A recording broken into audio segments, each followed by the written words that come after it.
Bonsoir, Monsieur Debuman. Bonsoir, madame. C'est pour la première fois qu'une délégation suisse si grande arrive en Arménie et pour si longtemps, presque 5 jours. Quel est le but? Le but est simple, c'est que comme président du Conseil national, j'ai l'occasion d'emmener une délégation de la tête du Parlement dans un pays de mon choix. Et l'Arménie a d'excellents contacts avec la Suisse depuis de nombreuses années.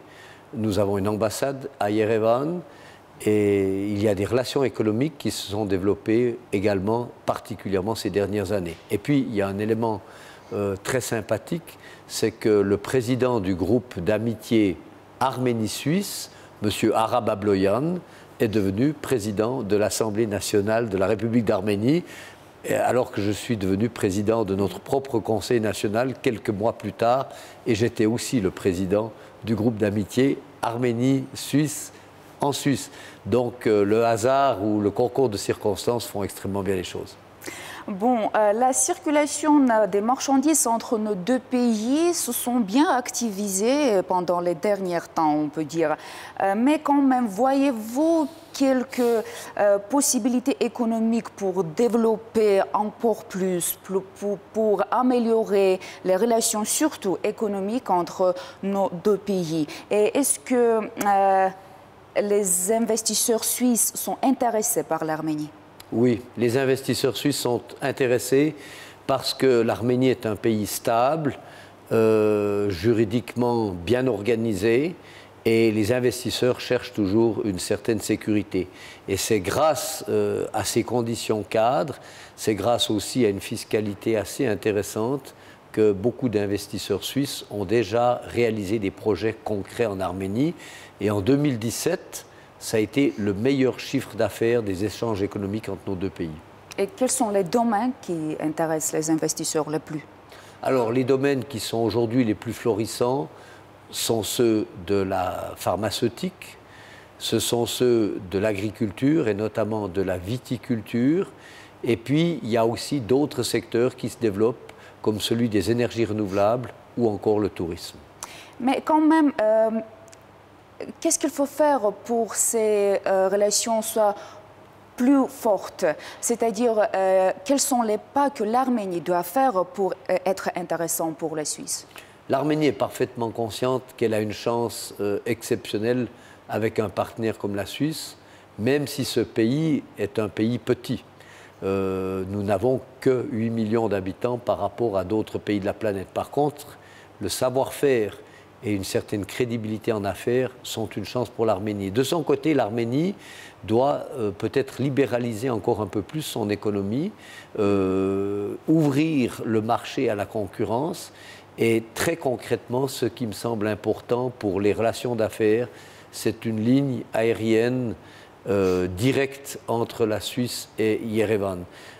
Après, il faudra voir si c'est entre Genève et Yerevan, si c'est entre Zurich et Yerevan, ou si c'est Genève et Zurich à la fois vers Yerevan. Mais cela est important non seulement pour les hommes d'affaires, mais aussi pour le développement du tourisme.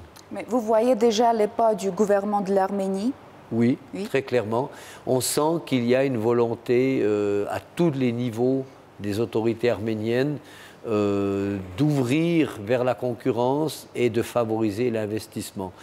Ce n'est pas facile parce que la République d'Arménie a acquis son indépendance il y a une génération. Nous étions dans un système qui était un système d'État auparavant et on ne peut pas en très peu de mois tout changer. Il faut être conscient de cette réalité, mais le marché doit être libre et les investisseurs aiment beaucoup ça. Je donnerai encore un dernier élément. L'Arménie a une arme, a une carte à jouer qui est exceptionnelle, qui est celle de sa diaspora. Dans le monde entier, vous avez des Arméniennes et des Arméniens qui ont souvent réussi économiquement et qui ont encore leur pays à cœur. Et nous avons eu l'occasion de rencontrer des représentants de cette diaspora qui investissent ici, qui font jouer le marché et qui en même temps, avec une certaine philanthropie, injectent leurs bénéfices dans des projets de nature sociale, notamment pour le développement de la jeunesse et pour la formation. Monsieur de Beaumont, ici vous avez confirmé votre position concernant la résolution de la question du Haut-Karabakh. Comment considérez-vous la position de l'Azerbaïdjan qui refuse d'une manière catégorique le droit d'Artsakh à l'autodétermination?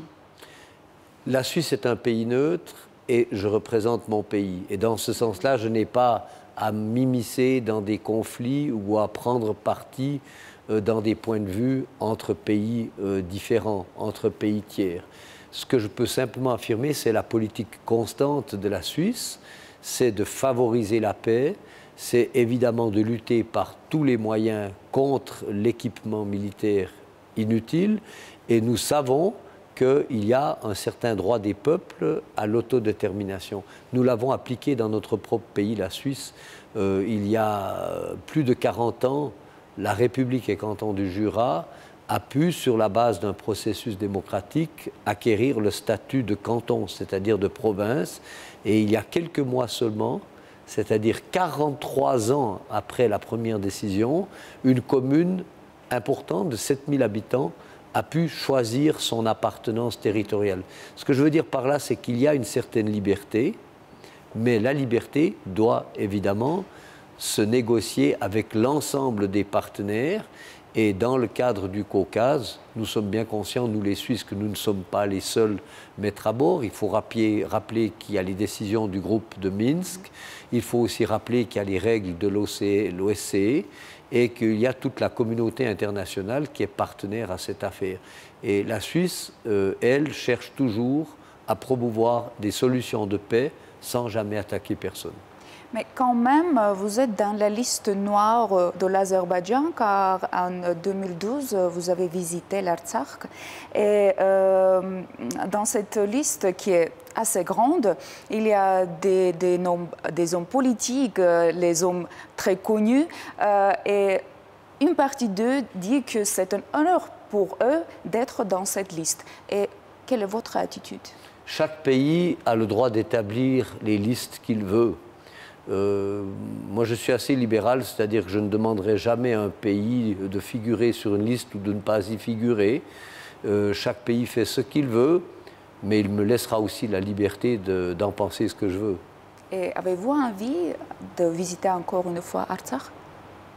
Écoutez, il faudra voir si l'occasion se présente. Des fois, c'est des problèmes d'agenda qui peuvent aussi dicter la liberté. Mais ça ne change rien au problème international qui devra être résolu. Monsieur de Beaumont, je vous remercie pour cette interview. Merci à vous, merci de votre confiance.